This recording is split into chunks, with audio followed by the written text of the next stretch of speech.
Hello everybody, and welcome back to another video. The Classic WoW community has been in a bit of an excited state the past few weeks, with the recent launch of Season of Discovery Phase 8. It's been a while since I've made content about SOD, and I haven't played it regularly since I hit level 60 back in Phase 4. In the last few months though, there have been some developments that have caught the attention of many players, even those who swapped to other servers a while back. The abandoned Karazhan crypts were finally uncovered in Phase 7, and now, with the climactic finale that is Phase 8, players not only have a new raid to conquer, but a new zone as well, New Avalon. In a phase that has been theorized about for years now, the devs unleashed an entire update themed around the infamous Scarlet Crusade, with new quests, items, and lore to discover. Today though, I want to put a spotlight on one specific aspect of this phase that everybody has overlooked, and it has completely shifted my outlook on the future of Classic, or maybe even Classic Plus. For those who are strictly fans of regular Classic or private servers, I completely understand, but some of the details here you might still find informative or encouraging.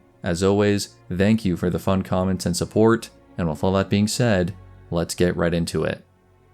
In my Dark Side of Discovery video from last year, I pointed out the mixed bag of ideas that has been Season of Discovery. Some good, some bad, and some that took the game in a different direction compared to player expectations. One of the major issues I brought up was the lack of truly new areas in the game. Dungeons recycled as raids, formerly secluded spots on the map now looped into runes, and instanced or phased versions of existing map files being pitched as new content without changing the underlying terrain. These recycling techniques, along with spawning in new NPCs, items, and objects, create the illusion of new stuff, but the base plate, the classic map itself, is still basically the same. The Greymane Wall is still shut, the Dark Iron Highway remains a mystery, and any hopes of finding a new cave or pathway leading to an unexplored area of the map quickly vanished within the first few phases. Last year, I hypothesized this letdown was probably because of the way the different versions of Classic WoW are linked together. When you play Classic Era, Anniversary, Hardcore, or Season of Discovery, your game still boots up the same Classic game client, but just populates the game with different server-side things depending on your server. Because the map terrain is so ingrained into the base game, it was not possible to sculpt out new terrain or zones to explore in SOD without also affecting the others.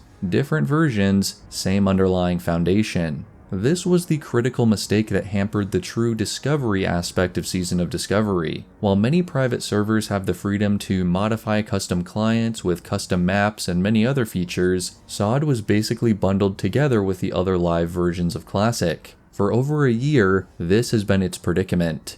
Until now.